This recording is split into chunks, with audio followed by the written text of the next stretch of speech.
एका 23 वर्षीय मुलीची गळा दाबून हत्या करण्याचा प्रयत्न केल्याची घटना अलंकार पोलीस स्टेशन पुणे येथे घडली।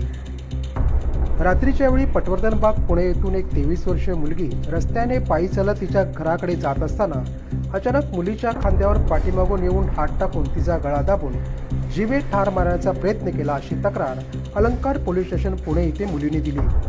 इसम नामे राजा नेत्रम यादव असे आरोपीचे नाव असून तो 8 महिने कालावधीपेक्षा जास्त काळ तुरुंगात होता। आरोपीचे वकील हेमंत शिवाजी निवंगडे यांनी अतिरिक्त सत्र न्यायाधीश शिवाजीनगर पुणे येथे जोरदार युक्तिवाद केला आणि आरोपीची जामिनावर सुटका केली।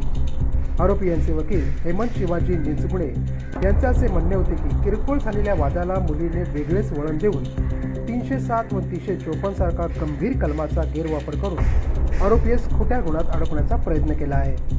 आरोपी यांचे वकील हेमंत शिवाजी निवंगडे यांचे असे म्हणणे आहे की सध्या काही मुली व महिला या स्वतःच्या फायद्यासाठी कलम 354चा वापर एखाद्या धारदार शस्त्राप्रमाणे करत आहे, परंतु नवीन आलेल्या कायद्यातील तरतुदीत पुरुषांचाही विचार केला गेला आहे।